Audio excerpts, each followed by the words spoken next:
Maligayang pagdating mga lolo, lola, tito at tita sa channel na Kwentong Lola Vault. Nasa birthday party ako ng aking anak. Biglang hinawakan ng aking apo ang braso ko, bakas ang matinding takot at pagkasindak sa kanyang mukha. Lolo, umalis na tayo dito. Ngayon na, parang awa niyo na, ang sabi niya. Natigilan ako. Bakit? Tanong ko. Basta umalis na po tayo, pakiusap, pagmamakaawa niya. Nagtiwala ako sa kanya at ang pagtitiwalang iyon ang nagligtas sa akin mula sa isang terribleng balak ng aking sariling anak. Hindi kayo maniniwala sa kung ano ang plano niyang gawin sa akin. Bago tayo magpatuloy, pakisubscribe muna sa channel at ipaalam sa amin sa comments kung saan kayo nakikinig. Tay, kailangan mong makinig sa akin ngayon nang hindi muna naghuhusga. Biglang pumasok si Teddy sa pinto ng bahay ko habang nagsasalita, ni hindi man lang nag-abalang kumatok. Ang kanyang kumpiyansa ay tila praktisado, parang inensayo niya ang momentong ito sa loob ng kanyang kotse sa labas. Dahan-dahan kong tinanggal ang aking salamin sa pagbabasa, tinupi ang dyaryo sa gabi at itinabi ito sa gilid. Tumunog ang lumang leather na armchair nang umayos ako ng upo at tumuwid ng likod. Magandang gabi rin sa'yo, anak. Ang boses ko ay may bigat ng 40 taong pakikitungo sa mga kontraktor na atat na nangangako ng mga bagay na imposible. Ano ba ang ganun kaimportante at hindi na makapaghintay ng tamang pagbati? Naglakad-lakad siya papunta sa aking bookshelf, tapos ay humarap pabalik. Ang mga kamay ay kumukumpas ng mabilis. Ito na yon, Tay. Ito na ang oportunidad na matagal ko nang hinihintay. Isang real estate syndicate na may siguradong kita.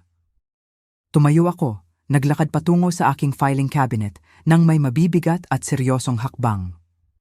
Ang mga mata ni Teddy ay kinakabahan habang sinusundan ako ng tingin nang kunin ko ang isang Manila folder na may markang Teddy Investments 2019-2025. Sigurado ka mo, ibinalatlat ko ang mga dokumento sa aking coffee table. 15% nakita siguro or baka 20%? Tay, iba ito. Parang yung mga kondo sa BGC noon, iba yon. Humugot ako ng resibo mula sa folder. Fee 4,000 ang nawala sa loob ng 3 buwan nang ang iyong sinasabing siguradong kita sa renta ay naging foreclosure notice. Napatiimbagang si Teddy. Ang kanyang tindig na puno ng kumpiyansa ay gumuho nang makilala niya ang mga papel. Bank statements, kontrata, mga talbog na tseke. Lahat ay detalyadong nagtatala ng kanyang mga kamangha-manghang kabiguan. Hindi ka talaga nagtitiwala sa akin. Tumaas ang boses niya, umaalingaw-ngaw sa sahig na gawa sa matigas na kahoy. Sa tuwing sinusubukan kong magtayo ng isang bagay, sinisira mo ito gamit ang iyong negatibong pananaw. Binuksan ko ang isa pang folder. Ang cryptocurrency mining equipment na hindi dumating kailanman. 2,500,000 na ibinigay mo sa isang scammer na nakilala mo lang online. Iba yon, sagot niya.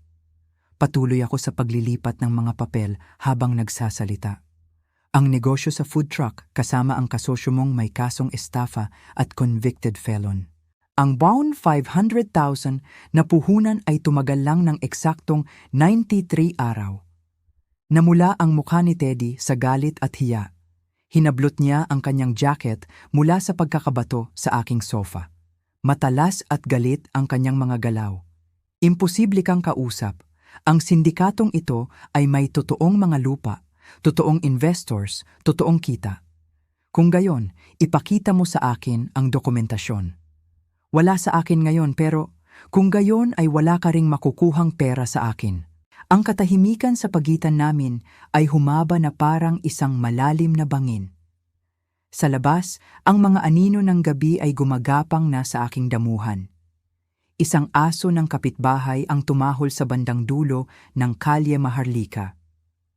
Ang mga balikat ni Teddy ay bumagsak sandali dahil sa bigat ng sitwasyon, pagkatapos ay tumuwid muli sa inis. Sige, kapag kumita na ang deal na ito ng milyon-milyon ng wala ka, huwag kang gagapang pabalik para humingi ng balato. Padabog siyang lumabas ng pinto, mabibigat ang yabag sa aking sahig na nara. Ang pintuan sa harap ay ibinalibag ng malakas, kaya yumanig at kumalansing ang aking mga bintana. Sa salamin, pinanood ko siyang nagkakandara pa sa susi ng kanyang kotse. Ang kaninang kumpiyansa ay tuluyang naglaho. Umugong ang makina nang may sobrang lakas na hindi naman kailangan. Tumalsik ang mga graba nang umatras siya palabas ng aking driveway nang napakabilis. Ang mga gulong ay bahagyang umiiinggit. Ang pulang ilaw sa likod ng sasakyan ay naglaho sa kanto habang dumidilim, tila galit na naglalaho. Nanatili akong nakatayo sa bintana, pinagmamasda ng walang laman na kalye matagal matapos mawala ang tunog ng kanyang makina. Ang pulang ilaw ng sasakyan ay tuluyan nang nawala sa kanto ng kalye Maharlika. Umatras ako mula sa bintana. Ang aking refleksyon ay parang multo sa salamin habang dumidilim ang paligid. Ang bahay ay tila hungkag ngayon, puno ng mga dayandang ng pasigawan at mga ibinalibag na pinto. Pumunta ako sa kusina. Ang aking mga paa ay tinahak ang pamilyar na daan sa lumalangit-ngit na sahig. Ang ritual ng pagkakape ay nakatulong. Ang paggiling ng beans, pagtakal ng tubig, ang patak na pumuno sa katahimikan ng gabi. 40 taon ng kasal ang nagturo sa akin na ang ilang mga pag-uusap ay nangangailangan ng kape pagkatapos kahit na nag-iisa ka lang at kinakausap ang sarili. Umuusok ang aking tasa habang dinala ko ito sa aking study room. Bumukas ang drawer ng filing cabinet na may kasamang metalikong bulong. Ang mga Manila folder ay lumabas ng sunod-sunod ayon sa petsa. Bawat isa ay isang aral na tinanggihang matutunan ni Teddy. Una, ang kondo sa BGC. Ang prospektus ng real estate ay mukhang lehitimo noon. Makikintab na brochure na nagtatampok ng mga pristine condominium na nakaharap sa Manila Bay. Si Teddy ay 34 anyos noon, optimistiko pa rin sa mabilis na yaman. Naglaho ang developer kasama ang pera ng mga investors bago pa man magsimula ang construction. 4,000 ang nawala. Ikalat ko ang mga dokumento ng cryptocurrency sa aking mesa. Mining equipment na umiiral lamang sa mga online advertisement. Ipinakita sa akin ni Teddy ang mga video sa YouTube ng mga mining farm. Kumbinsido siyang natuklasan niya ang kinabukasan ng yaman. Ang website ng scammer ay mukhang profesional hanggang sa nawala ito sa isang gabi. Tangay ang 2,500,000 kasama nito. Sunod ang partnership sa food truck. Ang business plan ni Teddy ay talagang humanga sa akin noong una.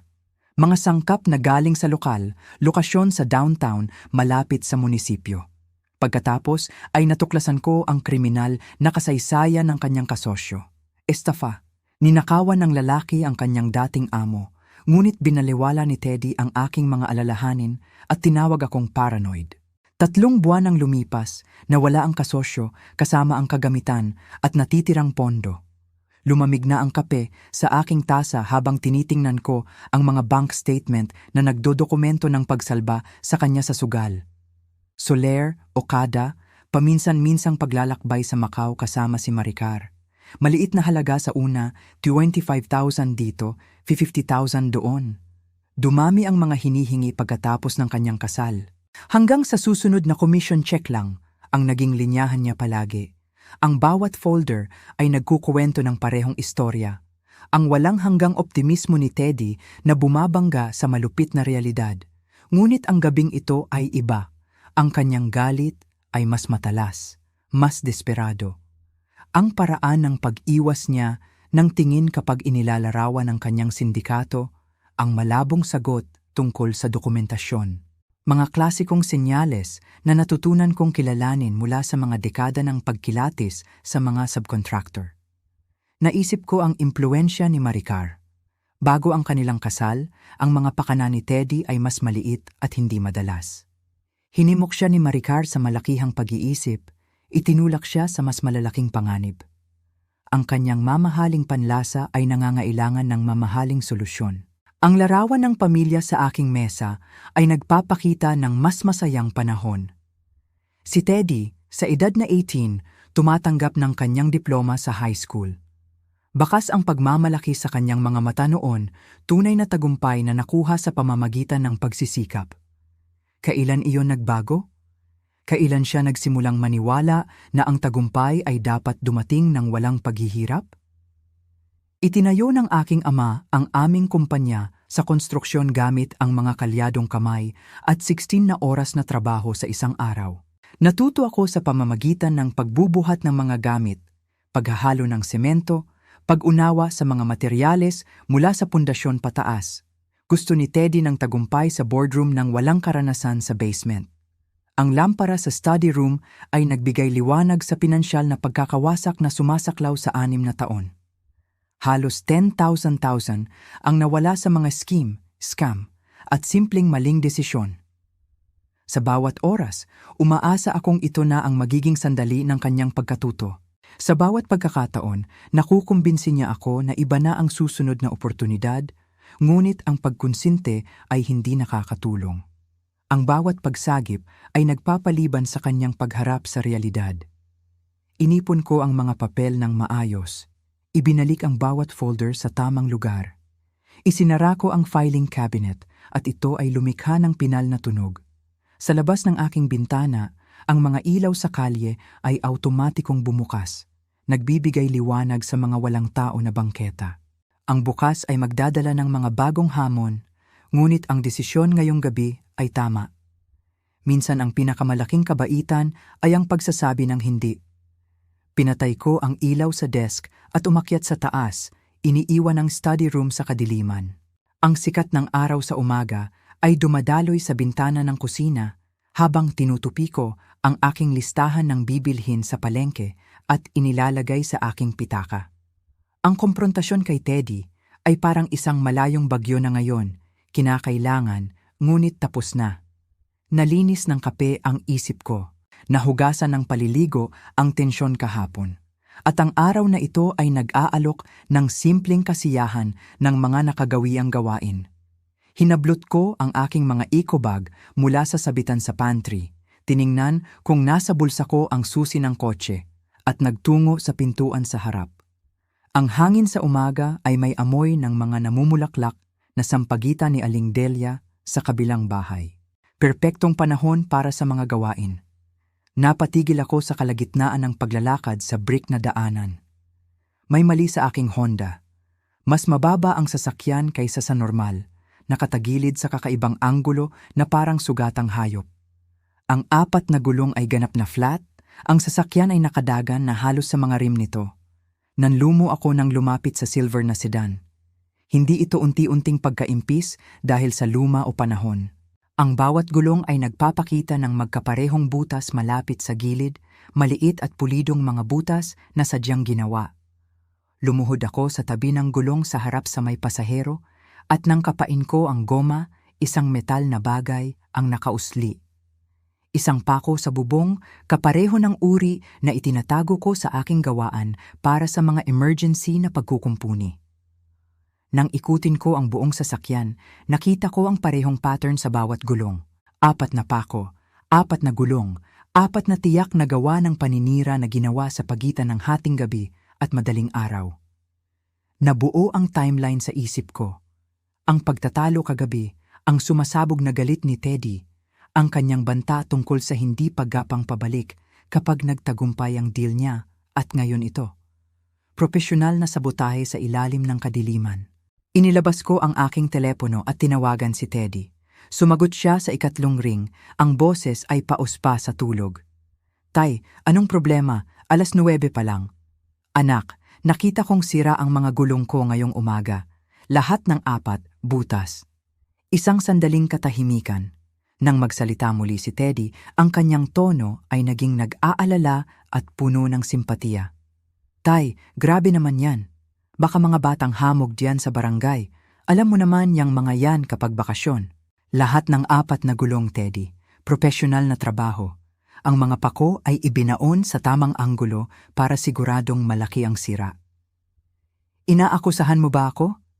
Ang sakit sa boses niya ay tila totoo, ngunit narinig ko na si Teddy na magsinungaling noon.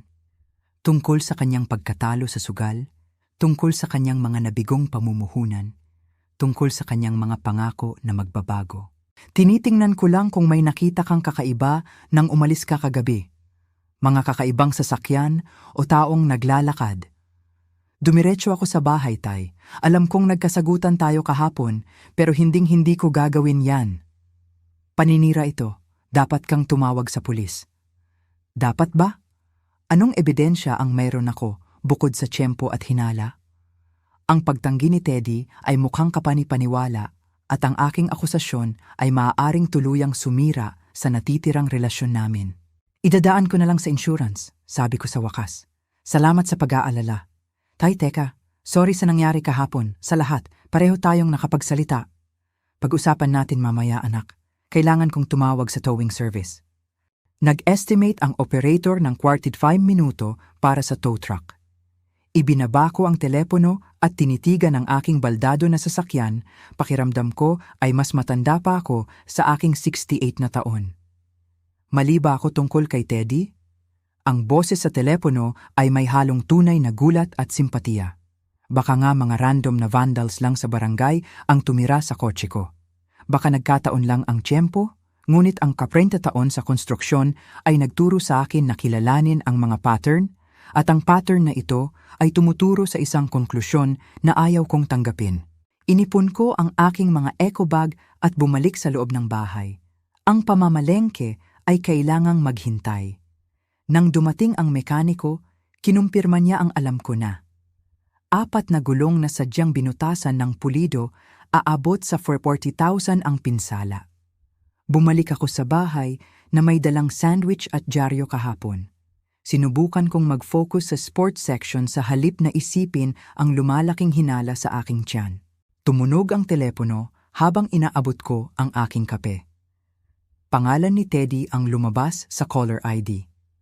Hi, Tay, kamusta araw mo? Ang boses niya ay may sigla na tila pilit, parang sikat ng araw na pilit tumatagos sa bagyo. Masyadong mabilis para maging natural. Walang nabanggit tungkol sa pag-uusap namin kaninang umaga tungkol sa gulong. Walang banggit sa pagtatalo kahapon. Naging interesante, maingat kong sagot. Nasa talyer ako buong umaga. Oo nga pala, yung vandalism. Nakakainis yun. Makinig ka, tumatawag ako na may dalang magandang balita. Birthday ko bukas at may plinano si Maricar na espesyal. Ibinaba ko ang aking sandwich. Ika-40 na kaarawan ni Teddy. Sa lahat ng drama nitong mga nakaraang araw, tuluyan ko nang nakalimutan. Wala namang magarbo, patuloy niya. Family dinner lang ng 6-9.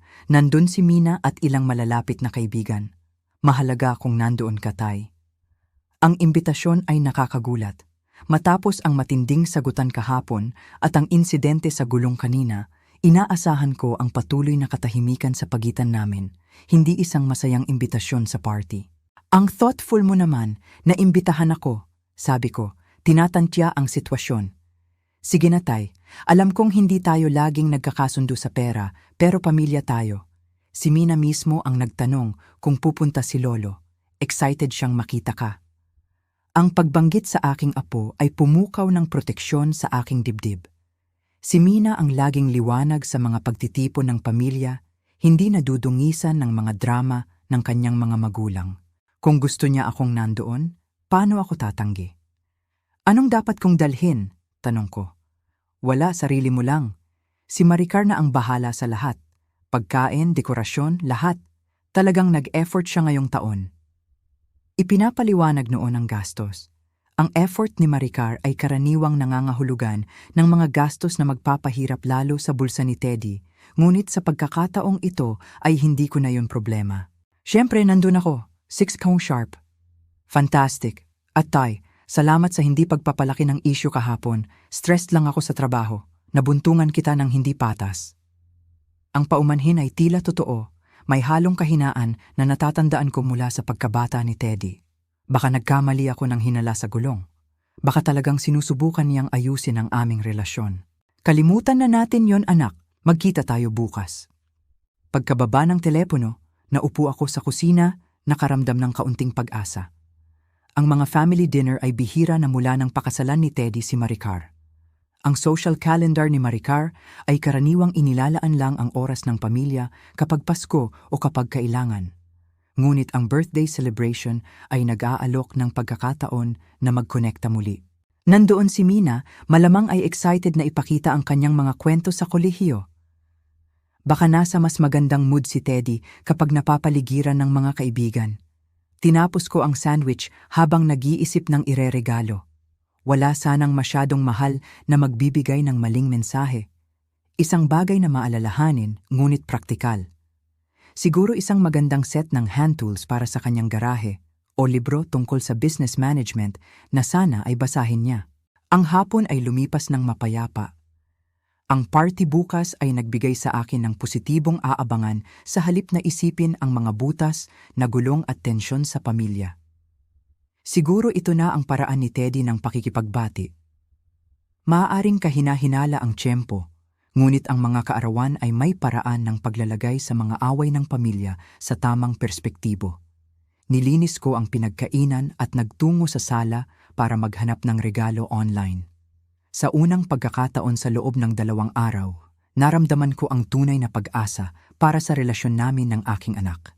Kinabukasan, habang umaalis ang taxi mula sa bahay ni Teddy, bumaba ako sa brick na daanan, bitbit ang nakabalot na regalo sa ilalim ng aking braso. Ang hangin sa gabi ay may amoy ng barbecue at tawanan mula sa likod bahay.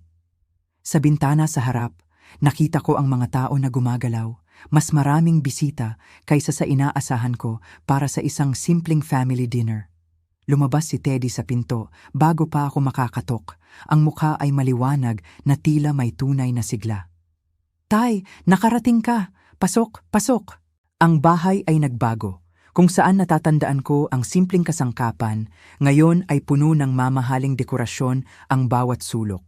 Ang mga kristal na baso ay kumikinang mula sa bagong chandelier na hindi ko pa nakita noon. Ang nakahandang pagkain na nakikita sa kusina ay mukhang galing sa mamahaling catering. "Happy birthday, anak!" Iniabot ko ang regalo, isang dekalidad na toolset na pinili ko ng maigi. 40 anyos, hindi ka panipaniwala. "Salamat, tay. Malaking bagay to." Ang pangiti ni Teddy ay nawala sandali. May kung anong hindi mabasa na dumaan sa mukha niya. "Nandito si Daddy!" Lumabas si Maricar mula sa kusina na nakasuot ng eleganteng damit na malamang ay mas mahal pa sa buwanang amortisasyon ng bahay ng karaniwang tao. "Tay Gardo, buti nakarating kayo. Halika, ipakikilala kita sa lahat." Ang sala ay puno ng usapan. Mga young professional na hindi ko kilala ay naghahalo-halo habang may hawak na wine glasses, nag-uusap tungkol sa careers at investments. Ang seleksyon ng alak ay nakakabilib. Mga premium brands na siguradong hindi kaya ni Teddy sa kita niya sa sales. "Lolo!" Ang boses ni Mina ay umalingaw-ngaw sa karamihan. Tumakbo siya at niyakap ako ng mahigpit. Yakap na parang pinakatotoong pagbati na natanggap ko sa buong gabi. "Buti nakapunta kayo." "Hindi ko palalagpasin ang birthday ng tatay mo, apo. Kamusta ang kolehiyo?" "Finals na sa susunod na linggo, pero kaya naman." "Gusto niyo po ng inumin?" Naghanda si Daddy ng paborito mong beer. Lumapit si Teddy sa tabi namin na may dalang imported na bote na nakilala ko mula sa mga mamahaling restaurant. "Naalala mo to, Tay? In-order mo ito sa steakhouse sa Makati noong nakaraang taon?" Tinanggap ko ang beer na antig na naalala niya ang ganong kaliit na detalye. Baka ang imbitasyon niya ay sinsero naman talaga. Baka ang insidente sa gulong ay talagang random vandalism at masyado lang akong mabilis maghinala sa sarili kong anak. Umuusad ang gabi nang may nakakagulat na init. Isinama ako ng mga kaibigan ni Teddy sa kanilang usapan, nagtatanong tungkol sa negosyo sa konstruksyon ng may interes. Pinananatiling puno ni Maricar ang baso ko, laging lumilitaw sa tabi ko kapag ubos na para lagyan ng bago at ngumiti ng malaki. "Ang ganda ng handa," komento ko habang kumakain, itinuro ang mga pagkain catered. Siguradong nagkakahalaga ito ng malaki. Kumaway lang si Teddy na parang wala lang. Ilang buwan pinag-ipunan ni Maricar to. Gusto niya espesyal ang birthday na ito. Pero hindi tugma ang math. Ang catering pa lang ay aabot na sa libo-libo, hindi pa kasama ang alak, dekorasyon at bagong kasangkapan. Saan sila kumuha ng pera para sa ganitong luho, samantalang nagmamakaawa si Teddy sa akin para sa puhunan ilang araw lang ang nakalipas. Isa pang wine, Taygardo? Lumitaw si Maricar na may dalang bote ng Cabernet na malamang ay mas mahal pa sa budget ko sa palengke sa isang linggo. Bagay na bagay ito sa beef. Tumango ako, nararamdaman ang mainit na tama ng alak na nagpapalambot sa aking pakiramdam. Ang mga kontradiksyon ng gabing ito ay tila hindi na gaanong mahalaga. Natatakpan ng simpleng kasiyahan ng selebrasyon ng pamilya. Nakaupo si Mina sa tabi ko, nagkukuwento tungkol sa kanyang psychology classes. Ang presensya niya ay paalala ng kung ano ang tunay na mahalaga. Tumayo si Teddy para mag-toast.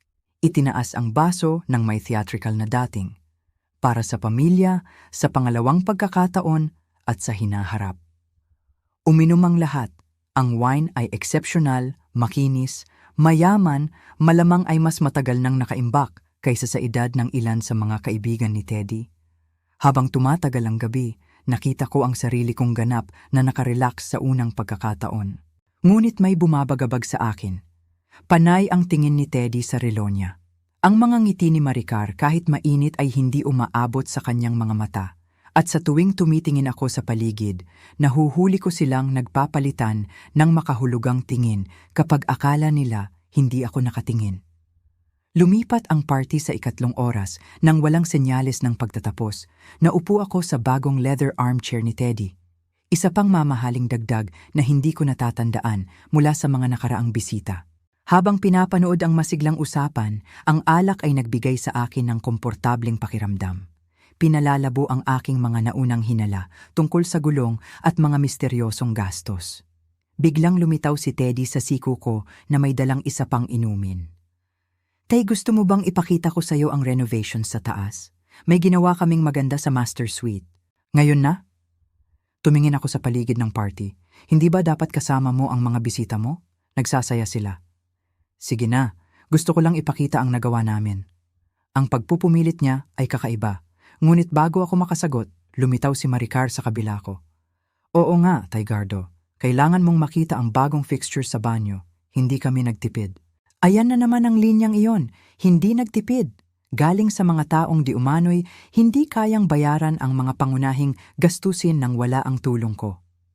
Habang nagsisimula akong tumayo mula sa armchair, biglang lumitaw si Mina sa tabi ko. Maputla ang mukha at nanlalaki ang mga mata sa emosyon na hindi ko agad makilala. Takot? Panik? Lolo? Bulong niya. Hinawakan ang braso ko ng may nakakagulat na higpit. Kailangan niyo na pong umalis ngayon din. Kumurap ako, sigurado akong mali ang dinig ko. Ano? Please po. Ang boses niya ay may urgency na tumagos sa pagkalasing ko. Umalis na po kayo, magtiwala kayo sa akin, may mali. Lumapit si Teddy, hindi nawawala ang ngiti. Mina, anong pinagsasasabi mo? Ipapakita lang ni Daddy kay Lolo ang taas. Hindi po totoo yan. Humigpit ang hawak ni Mina sa braso ko. Lolo, please, umuwi na kayo. Ang desperasyon sa boses ng aking apo ay nagpatauhan sa akin agad. Sa loob ng 18 na taon, hindi ko pa nakitang takot si Mina. Nalilito? Oo.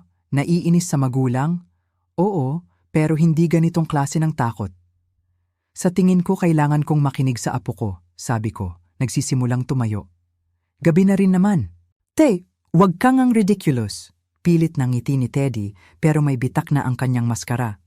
Kagsisimula pa lang ng party, hindi pa tayo nagkakat ng cake. Saan ka pupunta, Taygardo? Ang boses ni Maricar ay may matalas na tono sa kabila ng patuloy ng ngiti. Hindi ka pwedeng umalis bago tayo makapag-celebrate ng maayos. May na-trigger na alarm sa akin na natutunan kong pagkatiwalaan sa 40 taon sa negosyo.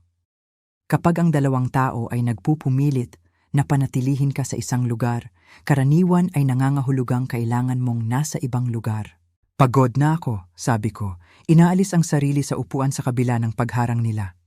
Tumatawag na ang edad ko. Matanda na. Isang ininom na lang, Tay, pilit ni Teddy. May espesyal na bote ako na itinabi. Sa ibang araw na lang, anak. Naglakad ako papunta sa pinto, ngunit humarang si Teddy sa daanan ko. Tay, talaga? Nag-iinarte lang si Mina. Stress sa college, alam mo naman yan. Napahikbi si Mina. Nang tumingin ako sa kanya, nagsisimula ng tumulo ang luha sa mga mata niya. Iyon ang nagpasya. Salamat sa magandang gabi, matatag kong sabi, nilampasan si Teddy papunta sa lagayan ng coat. Tatawag ako bukas. Pero tay, bukas pa. Kinuha ko ang jacket ko at nagtungo sa pinto. Sa likuran ko, narinig ko ang mainit na bulungan ni na Teddy at Maricar, masyadong mahina para maintindihan, pero sapat ang urgency para kumpirmahin na tama ang babala ni Mina. Ang malamig na hangin sa gabi ay tumama sa mukha ko paglabas, nililinaw ang huling labi ng alak. Inilabas ko ang telepono at tumawag ng taxi, tapos ay lumingon pabalik sa bahay. Sa bintana, nakita ko si Mina na nakatingin sa akin. Ang mukha ay halo ng ginhawa at pag-aalala. Idinikit niya ang kamay sa salamin bilang paalam. Ano man ang panganib na naramdaman niya, nagtitiwala ako sa kanya. Nang makita ko ang ilaw ng taxi sa kanto, nagpasya akong tawagan siya para makuha ang buong paliwanag. Umalis ang taxi mula sa bangketa habang kinakapa ko ang telepono. Ang mga ilaw sa kalye ay gumagawa ng gumagalaw na anino sa likod ng upuan. Nanginginig ang kamay ko, hindi ko alam kung dahil sa alak o sa adrenaline ng pagtakas. Tumingin ang driver sa rearview mirror, siguro nagtataka kung bakit ang pasahero niya ay mukhang tumakas sa krimen. Tinawagan ko ang numero ni Mina, nagdarasal na makapag-usap siya ng pribado. Sumagot siya sa unang ring.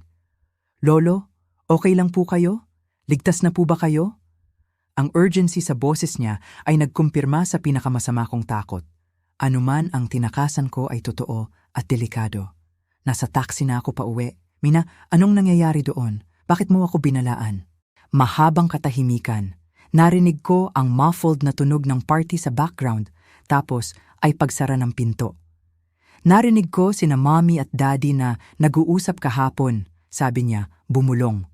May plano sila tungkol sa'yo at sa party ngayong gabi. Anong klaseng plano? Gusto ka nilang lasingin at papirmahin ng mga business documents tungkol sa paglilipat ng kumpanya mo kay daddy. Ang mga salita ay tumama sa akin na parang pisikal na suntok. Ang sarili kong anak nagpaplano na nakawin ang lahat ng itinayo ko. Higit sa 4 na dekada ng pagbabanat ng buto. Sigurado ka ba dito, Mina? Lolo, may mga abogado na naghihintay sa guest room sa taas. Tinitingnan ni Mommy ang oras para siguraduhing sapat na ang nainom mong wine. Kaya ka pinipilit ni Daddy na umakyat para sa tour ng renovation. Nagtugma ang lahat ng may nakakasulasok na linaw. Ang mamahaling party, ang pilit na pagpapainom, ang nerbiyos ni Teddy, ang kalkuladong ngiti ni Maricar. Gumawa sila ng isang komplikadong bitag at pumasok ako ng kusa. Gaano karami ang narinig mo? Sapat para malaman na plinano nila ito pagkatapos ng away niyo noong Martes. Sabi ni Mommy, makasarili ka daw, itinatago mo ang pera samantalang kailangan ni Daddy sa investments. Humigpit ang hawak ko sa telepono. Tinawag nila akong makasarili. Sobrang confident si Mommy na gagana to. Sabi niya, kapag lasing ka na, pipirmahan mo kahit ano ang ilapag nila. Sabi nila, ang matatanda daw nalilito kapag nakainom. Ang kaswal na kalupitan ng kanilang pagtingin ay kasing sakit ng pagtatraidor mismo. Ginawa nila akong target, isang hadlang na dapat lampasan gamit ang panloloko. Mina, makinig ka ng mabuti. Mangako ka ng isang bagay na mahalaga. Ano po yon? Huwag mong sasabihin sa mga magulang mo ang pag-uusap na ito. Wala silang sinabi sa'yo dahil pinaalis mo ako? Wala po. Tinanong ako ni Daddy kung bakit ko ginawa yon at kung may alam ako. Sinabi ko lang na hindi at sinabi ko na pinaalis kita dahil nagiging delikado sa lugar natin kapag gabi na. Tapos pumasok na ako sa kwarto. Akala nila wala akong alam. Mangako ka, ako ang bahala dito pero kailangan mong mag-ingat. Kaya mo ba yon? Opo, pero paano kung sumubok sila ulit? Siguradong sigurado si Mommy na gaganat to.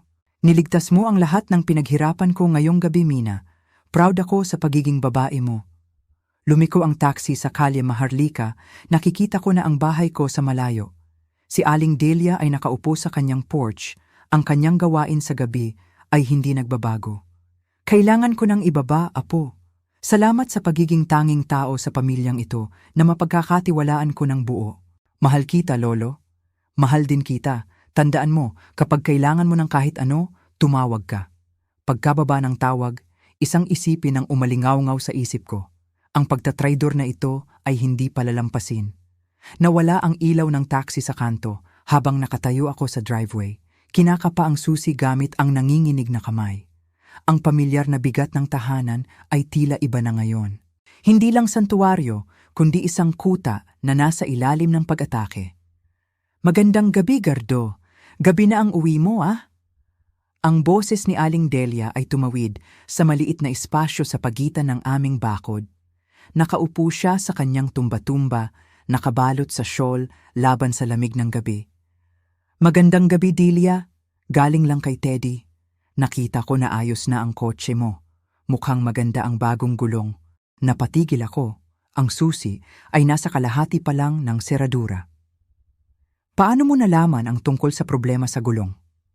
Tumahimik siya sandali, dahan-dahang umuugoy sa upuan.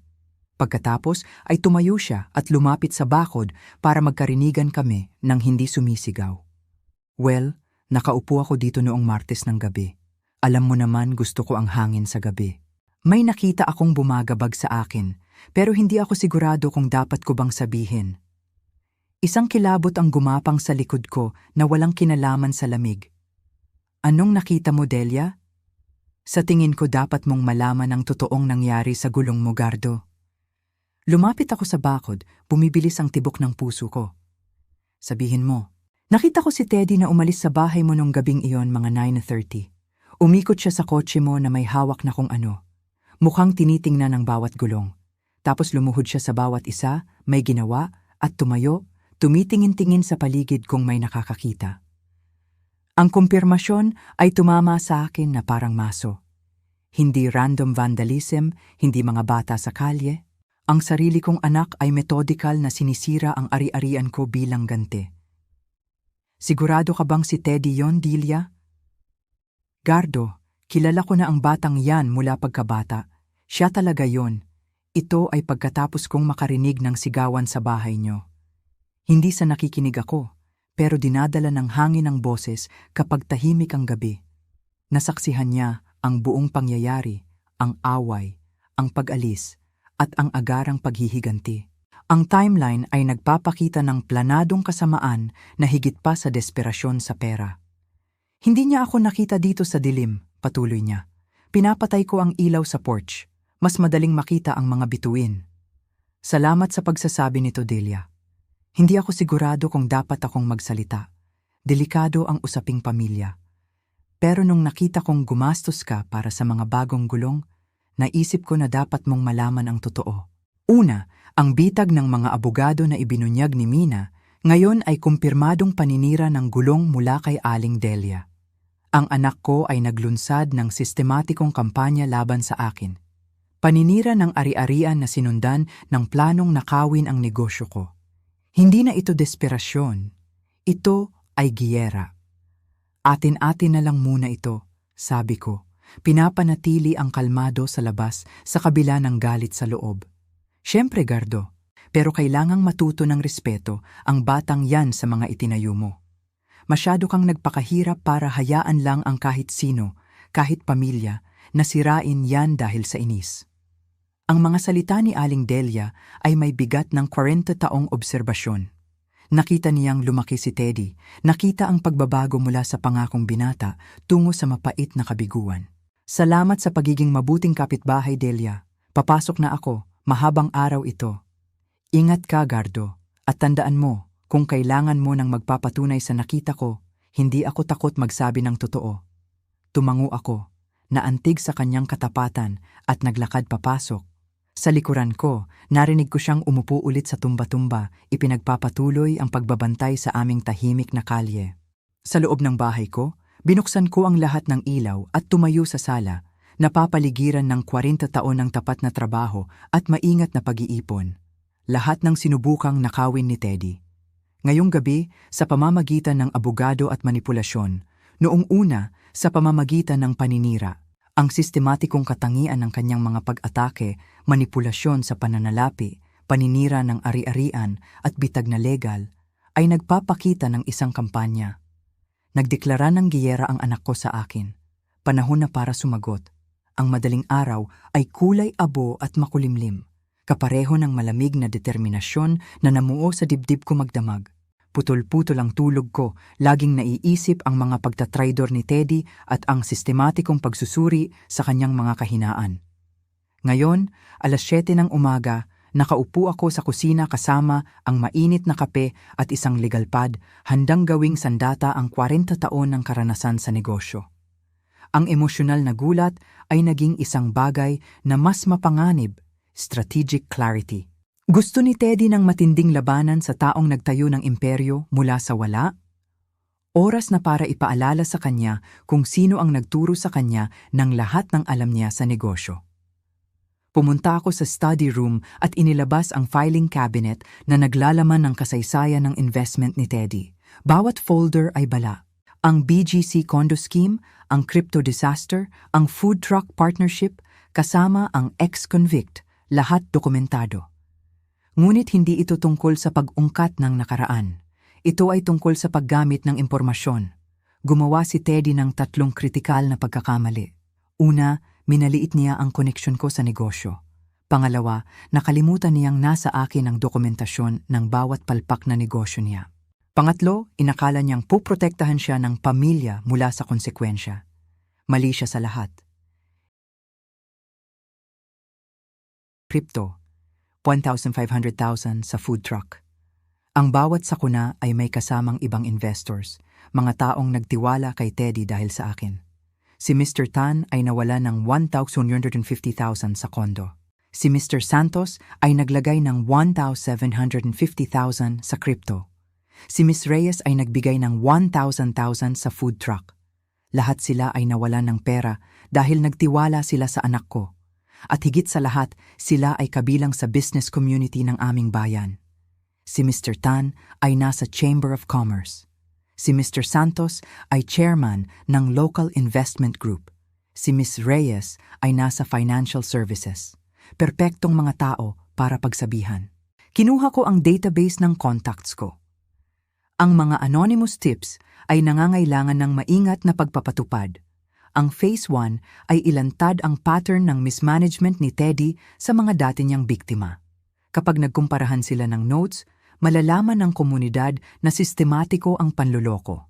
Ang Phase 2 ay targetin ang propesyonal na katayuan ni Maricar.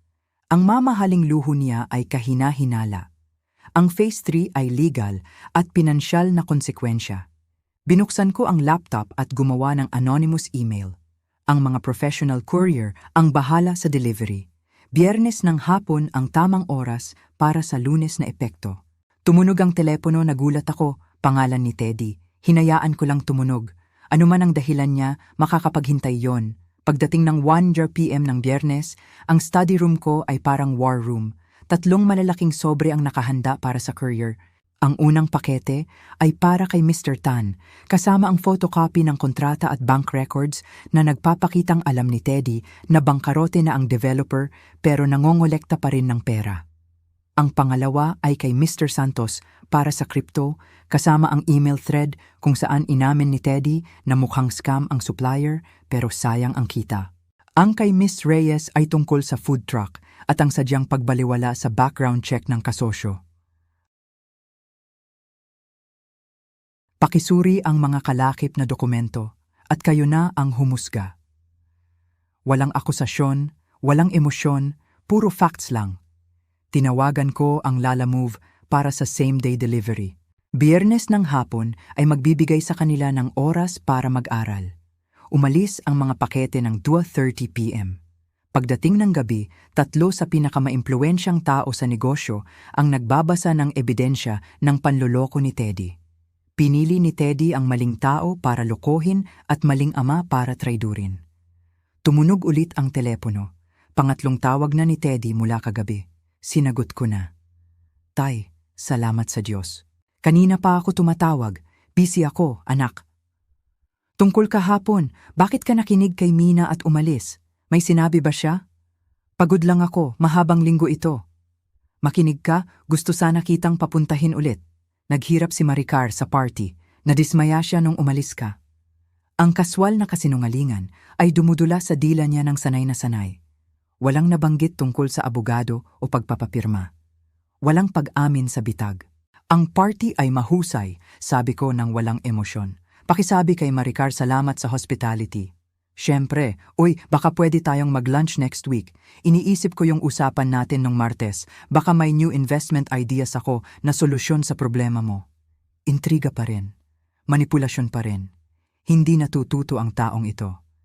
Titingnan ko ang schedule ko at tatawagan kita. Sige, Tay. Love you. Bye. Binaba ko ang telepono at tiningnan ang orasan. 3:15 p.m. Nasa biyahe na ang mga pakete. Pagdating ng 6 numera, magbabasa na sila. Tumunog ang telepono. Unknown number. Hindi ko sinagot. Parte ng isip ko ay umaasang si Mr. Tan ito para mag-verify. Pero mahalaga ang anonymity. Hayaan ng ebidensya ang magsalita. Lunes ng umaga, dumating ang kumpirmasyon. 6 na beses tumunog ang telepono bago mag-alas 8. Mga kasosyo sa negosyo na nagtatanong ng maingat tungkol kay Teddy. Kumalat na ang balita. Tinawagan ni Mr. Tan si Mr. Santos noong linggo. Tinawagan ni Mr. Santos si Miss Reyes. Sa Lunes ng umaga, 3 sa maimpluwensyang tao ay nagbababala na sa kanilang networks. Phase 1, tagumpay. Oras para sa Phase 2. Kumuha ako ng folder na may label na Maricar Myers Professional Standing. Kung si Teddy ang desperadong sugarol, si Maricar ang utak sa likod ng birthday party trap. Si Maricar ay nagtatrabaho bilang Senior Client Relationship Manager sa Pinnacle Financial Consulting. Ang posisyon niya ay nakadepende sa integridad. Gumugol ako ng umaga sa pagtatanong sa aking network. Ang impormasyon ay nakakagulat. Madalas makita si Maricar sa Marriott Lounge kapag hapon kasama ang isang lalaki, umiinom ng mamahaling wine sa oras ng trabaho. At ang kanyang gastos, designer bags, alahas, ay hindi tugma sa sinasabi ni Teddy na naghihirap sila. Gumawa ako ng ethics complaint sa HR ng Pinnacle Financial. Idinokumento ko ang conflict of interest, isang financial advisor na nagpaplanong nakawin ang negosyo ng isang matanda sa pamamagitan ng pandaraya at manipulasyon. Kailangang malaman ng employer niya na ang senior manager nila ay ginagawang target ang asset ng matatanda para sa pamilya. Isinama ko ang gastos sa birthday party na hindi tugma sa kanilang kita. Ipinadala ko ito via courier. Sa Martes ng umaga, iimbestigahan na siya. Tumunog ang telepono habang sinasarado ko ang sobre. Unknown number. Hinayaan ko lang. Desperado na si Teddy, tumatawag mula sa ibang numero. Maganda. Ang desperasyon ay nagdudulot ng pagkakamali. Biyernes ng hapon, dumating ang tunog na inaasahan ko. Mga pinto ng kotse na ibinalibag sa driveway ko, sinundan ng mabilis na yabag. Magkasamang dumating sina Teddy at Maricar, nagkakaisa sa kanilang desperasyon. Ang agresibong katok ay nagkumpirma ng kanilang estado. Pareho silang nakatayo sa porch, ang mukha ay namumula sa galit at takot. Ang dating kumpiyansa ni Teddy ay wala na. Napalitan ng itsura ng isang hayop na nasukol. Ang kalkuladong ayos ni Maricar ay basag na. Nagpapakita ng galit. Kailangan nating mag-usap, sabi ni Teddy, pumasok ng walang paalam. Ngayon na. Alam namin ang ginawa mo, Gardo, dagdag ni Maricar, sumunod sa asawa. Isinara ko ang pinto ng kalmado at itinuro ang sofa. Inaasahan ko na ang pag-uusap na ito. Maupo kayo. Huwag kang magmaang-maangan, sigaw ni Teddy, na natiling nakatayo. Sinira mo ang business relationships ko gamit ang mga sulat na yon. Natanggap ni na Mr. Tan, Santos at Reyes ang parehong impormasyon tungkol sa investments mo noon. Ang galit ni Maricar ay mas kontrolado pero matindi. Nakatanggap ng ethics complaint ang employer ko kahapon. Iniimbestigahan na ng HR ang practices ko sa kliyente. May nagpadala ng detalyadong impormasyon tungkol sa finances namin. Naupo ako sa leather armchair. Ang mga reklamong iyon ay naglalaman lang ng factual na impormasyon, karapatan ng investors na malaman ang history ng kabiguan. Factual? Sigaw ni Teddy. Sinasabotahe mo ang reputasyon ko? Nagsabi lang ako ng totoo, sagot ko ng pantay. Kung ang katotohanan ay nakakasira sa reputasyon mo, baka ang problema ay nasa gawa mo, hindi sa pagsisiwalat ko. Lumapit si Maricar ng agresibo. Sinisira mo ang karir ko dahil lang sa hindi pagkakaunawaan ng pamilya. Pag-usapan natin ang totoong nangyari, sabi ko, inaabot ang folder na inihanda ko. Balak niyong nakawin ang 40 taon ng trabaho ko sa pamamagitan ng pandaraya. Binuksan ko ang file, inilalantad ang dokumentasyon. Sinabi sa akin ni Mina ang tungkol sa mga abogado sa taas nung party. Nakita ni Aling Delia si Teddy na binubutasan ang mga gulong ko pagkatapos ng away namin.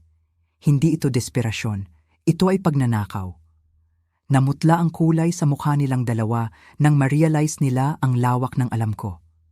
Ang pagtatalo noong Martes tungkol sa pera, patuloy ko. Ang vandalism noong Miyerkules bilang ganti. Ang bitag noong Huwebes na may alak at abogado para ilipat ang negosyo. Gumuho ang tapang ni Teddy. Tay, hindi mo naiintindihan ang pressure sa amin. Naiintindihan ko ng perpekto, putol ko. Nagpasya kayo na mas madaling magnakaw sa ama nyo kaysa magsumikap para sa sarili nyo. Ginamit ni Maricar ang propesyonal na kaalaman niya sa panloloko ng matatanda. Pamilya pa rin naman to, Mahinang protesta ni Maricar. Tumigil kayo sa pagiging pamilya nung plinano niyong nakawan ako, sagot ko. Lahat ng konsekwensya na hinaharap niyo ngayon ay galing sa sarili niyong desisyon. Bumagsak si Teddy sa sofa, naiintindihan na ang kabuuan ng pagkatalo niya. Nanatiling matigas si Maricar, nag-iisip kung may damage control pa. Hindi na magtitiwala ang mga investors sa'yo, Teddy. Tapos na ang reputasyon mo, patuloy ko. Maricar, ang ethics investigation ay malamang tatapos sa karir mo. Ito ang natural na kahihinatnan ng tangkang pagnanakaw at pandaraya. Paano si Mina? Desperadong tanong ni Maricar. Ang kinabukasan ni Mina ay ligtas. Hindi tulad ninyo, pinili niyang protektahan ang pamilya sa halip na pagsamantalahan ito. Ang pag-aaral niya at buhay ay hindi apektado ng parusa niyo. Tumayo ako, hudyat natapos na ang usapan.